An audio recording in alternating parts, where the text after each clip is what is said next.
Hello students, देखो Coulomb's law in electrostatics को समझेंगे। वैक्यूम में 2 पॉइंट चार्जेज हैं सेपरेटेड बाय डिस्टेंस r। दोनों चार्जेस के बीच का जो डिस्टेंस है r है। वैक्यूम मीन्स क्या होता है? फ्री स्पेस जहां पर कोई मीडियम नहीं हो। अब देखो स्केलर फॉर्म बतला रहे हैं, कहीं भी एरो मार्क हम नहीं देंगे, ठीक। स्केलर फॉर्म का मतलब क्या हुआ? वैल्यू जो हुआ कूलम्ब्स लॉ के द्वारा हम कूलम्ब फोर्स और इलेक्ट्रोस्टैटिक फोर्स और इलेक्ट्रिक फोर्स का वैल्यू प्राप्त करेंगे। डायरेक्शन नहीं, ओनली वैल्यू। आप जानते हो वेक्टर जो क्वांटिटी है उसमें वैल्यू भी होता है, दैट इज मैग्नीट्यूड भी होता है एंड डायरेक्शन भी होता है। तो हम यहां पर वैल्यू ओनली प्राप्त करेंगे, यानी मैग्नीट्यूड प्राप्त करेंगे। और न्यूमेरिकल प्रॉब्लम सोल्व करने के लिए मैग्नीट्यूड का ही फॉर्मूला जो है एसेंशियल है, जरूरी है। क्लियर? तो देखो वैक्यूम में 2 पॉइंट चार्जेस के बीच सेपरेशन आर है। 2 पॉइंट चार्जेस के बीच जो इलेक्ट्रिक फोर्स और इलेक्ट्रोस्टैटिक फोर्स और कूलम्ब फोर्स एग्जिस्ट करता है, वर्क करता है, कार्य करता है, वह फोर्स जो होता है दोनों चार्जेस के प्रोडक्ट के, है ना, डायरेक्टली प्रोपोर्शनल होता है। और फिर दोनों चार्जेस के बीच के डिस्टेंस के स्क्वायर के इनवर्सली प्रोपोर्शनल होता है। तो यहां लिखे F is proportional to Q1 Q2 हो गया, और नीचे हो गया F is proportional to 1 upon R square हो गया। अब दोनों को कंबाइन करेंगे तो हम लिखेंगे F is proportional to Q1 Q2 upon R square. अब इसको इक्वेशन का रूप देंगे तो F is equal to K Q1 Q2 by R square, where K is a constant. Now K is equal to 1 by 4 pi epsilon naught. अब इसको याद रखना होगा, K का formula 1 by 4 pi epsilon naught is equal to, value भी है, experimental value है 9 into 10 to the power 9 newton metre square by coulomb square. यानी K is equal to 1 by 4 pi epsilon naught is equal to 9 into 10 to the power 9 newton metre square by coulomb square. तो value हो गया with unit के साथ, यानी unit के साथ value है, इसको याद रखिएगा। अब देखो एप्सिलॉन नॉट जो है इसको क्या कहते हैं? इसको कहते हैं, है ना, परमिटिविटी ऑफ वैक्यूम और permittivity of free space. Permittivity of free space और परमिटिविटी ऑफ वैक्यूम, इसका मतलब है कि यह इलेक्ट्रिक प्रॉपर्टी है वैक्यूम का। किस तरह का प्रॉपर्टी है, किस तरह का क्वालिटी है, किस तरह का कैरेक्टर है, किस तरह का गुण है, किस तरह का स्वभाव है, किस तरह का नेचर है? तो इलेक्ट्रिक विद्युत वाला स्वभाव है, इलेक्ट्रिक प्रॉपर्टी है। और इसका वैल्यू जो है याद रखना 8.85 into 10 to the power -12 coulomb square by newton metre square और फैराड पर मीटर होता है।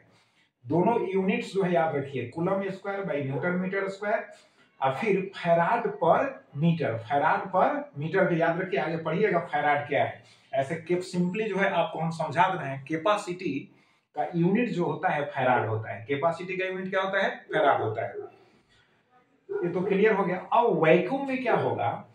फॉर्मूला कूलम्ब फोर्स का क्या होगा? F नॉट लिखे हैं is equal to 1 by 4 pi epsilon naught Q1 Q2 by R square. अब इसको याद रखिए वैक्यूम के लिए। अब देखते हैं मीडियम के लिए क्या होगा। तो मीडियम में फोर्स को समझने के पहले जो है आपको रिलेटिव परमिटिविटी और डाइलेक्ट्रिक कांस्टेंट को समझना होगा। तो देखो relative permittivity of a medium का मतलब है कि इलेक्ट्रिक फोर्स कहां?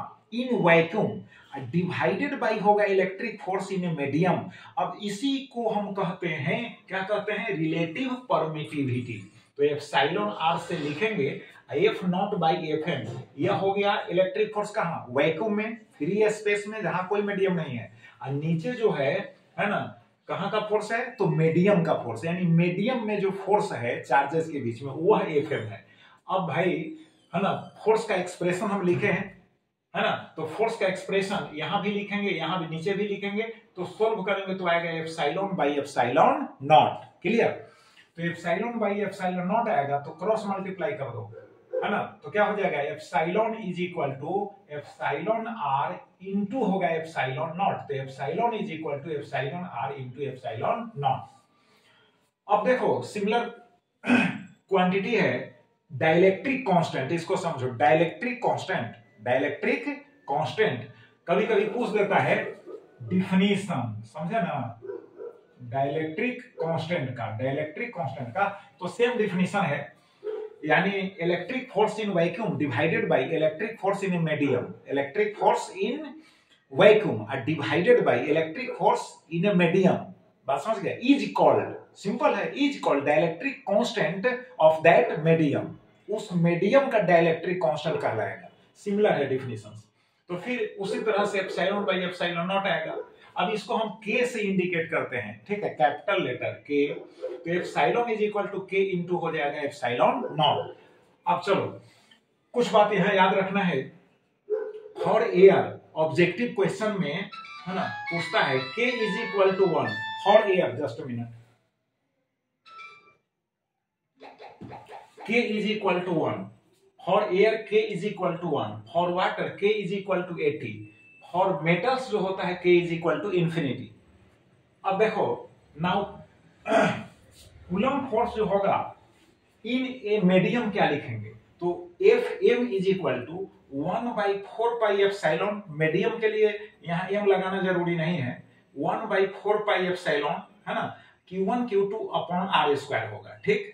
एप्सिलॉन का वैल्यू यहाँ के इंटू एप्सिलॉन नॉट यहाँ पर रखे हैं, के इंटू एप्सिलॉन नॉट रखे हैं, Q1 Q2 by are square होगा। अब देखो सिस्टमेटिकली लिखेंगे तो 1 बाई कितना होगा 4 पाई एप्सिलॉन नॉट, नीचे ही 1 बाई 4 पाई एप्सिलॉन नॉट के, ठीक। तब क्या होगा उसके बाद into Q1 Q2 by are square होगा। तो मीडियम के लिए फॉर्मूला तो रेडी हो गया, बट एयर के लिए हमको लिखना है, मीडियम में भी हमको एयर के लिए, एयर भी तो मीडियम है, तो एयर के लिए हमको लिखना है, तो for air K is equal to dielectric constant air के लिए क्या होता है 1 होता है, तो 1 होता है तो के इज इक्वल टू 1 लिखेंगे, तो फिर एयर में जो इलेक्ट्रिक फोर्स होगा F A is equal to 1 upon 4 pi epsilon naught Q1 Q2 by हो जाएगा आर स्क्वायर। तो अब आप देखो जितना फोर्स का वैल्यू जो है एयर में आया है उतना ही वैक्यूम में है कि नहीं, तो इसका मतलब है कि कूलम्ब फोर्स और इलेक्ट्रिक फोर्स और इलेक्ट्रोस्टैटिक फोर्स, हिंदी में विद्युत बल कहते हैं, तो एयर में और वैक्यूम में फॉर्मूला सेम है, इसका मतलब वैल्यू भी सेम होगा फोर्स का, क्लियर हो गया। बट यहां देखो हम वाटर में लिखकर बतलाए हैं, वाटर में जो आप लिखेंगे तो के का वैल्यू कितना होगा यहाँ पर 80 हो जाएगा, तो 1 अपॉन 80 लिख दिए, इनटू हो गया यहाँ है ना विद इन ब्रैकेट्स होगा 1/4 pi epsilon naught Q1 Q2 upon R square.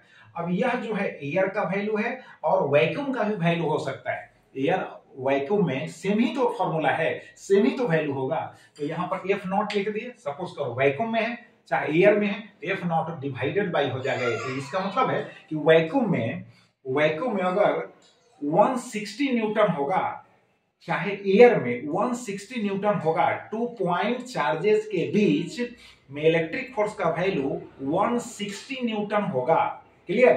तो वाटर में इमर्ज करा देंगे, डिस्टेंस सेम रहेगा, चार्जेस भी सेम रहेंगे, तो उस केस में वाटर में जो फोर्स होगा तो यहां पर 160 लिखोगे तो 80 से डिवाइड करोगे तो कितना हो जाएगा 2, 8 दूना 16, यानी 0 0 कट गया, 8 दूना 16 है ना। तो इसका मतलब हुआ कि वाटर में फोर्स का वैल्यू, किस फोर्स का वैल्यू, इलेक्ट्रिक फोर्स का वैल्यू कहो, इलेक्ट्रोस्टैटिक फोर्स का वैल्यू कहो और कूलम्ब फोर्स का वैल्यू कहो, है ना, कितना हो जाएगा, यानी 2 न्यूटन हो जाएगा। तब तो वैल्यू जो है काफी रिड्यूस हो गया, डिक्रीज कर गया वाटर में, बात समझ गया कि नहीं। अब डायमेंशंस लिख दिए हैं यहाँ पर, डायमेंशंस एप्सिलॉन नॉट का यूनिट तो बतला चुके हैं, तो डायमेंशंस लिखोगे तो कैसे, तो एप्सिलॉन नॉट का डायमेंशन यहाँ देखो एप्सिलॉन नॉट होना चाहिए, फोर्स को यहाँ होना चाहिए, हमको एप्सिलॉन नॉट का डायमेंशंस लिखना है, इसलिए यहाँ से उठाकर एप्सिलॉन नॉट को यहाँ ले आए, अब फोर्स को यहाँ ले गए, ठीक। अब 1/4 पाई कांस्टेंट है, उससे कोई लेना देना नहीं है डायमेंशंस को। अब क्या करेंगे, तो देखो यहाँ पर फोर्स का लिखेंगे एम एल टी इनवर्स 2 हो गया, यहाँ डिस्टेंस का स्क्वायर है तो डिस्टेंस के लिए एल, कैपिटल एल यूज करेंगे, है ना, उसके यूनिट के लिए यहाँ पर, तो एल है ना पर पावर कितना हो गया 2 हो गया, चार्ज इंटू चार्ज है तो चार्ज का होता है IT, कैसे तो समझो, current is equal to charge by time, याद रखना करंट आगे पढ़ना है, current is equal to charge by time, फिर से बोलते रहे, current is equal to charge by time, therefore charge is equal to क्या होगा, करंट इनटू टाइम। तो करंट के लिए हम लिखेंगे कैपिटल आई और टाइम के लिए टी। चूंकि डबल चार्ज है तो आई पर पावर 2 हो जाएगा, टी पर भी पावर 2 हो जाएगा। अब इसको सोल्व करेंगे तो एम ऊपर जाएगा तो पावर कितना हो जाएगा, -1। ये ले यहाँ 1 पावर है, यहाँ पर 2 है, तो 2 + 1 3, ऊपर जाएगा तो -3 हो जाएगा। टी पर पावर -2 है, ऊपर जाएगा तो +2 होगा। पहले से टी पर पावर +2 है तो गुना में हो जाएगा टी पर पावर 4 हो जाएगा। चूंकि टी पर पावर 2 रहेगा और गुना में टी पर पावर 2, तो बेस सेम है तो पावर को ऐड कर देंगे। और आई पर पावर कितना होगा, 2 है। क्लियर हो गया, तो डायमेंशंस भी क्लियर हो गया। तो चलो, है ना, इनको रिवाइज करो, फिर नेक्स्ट वीडियो में मिलेंगे। Thank you.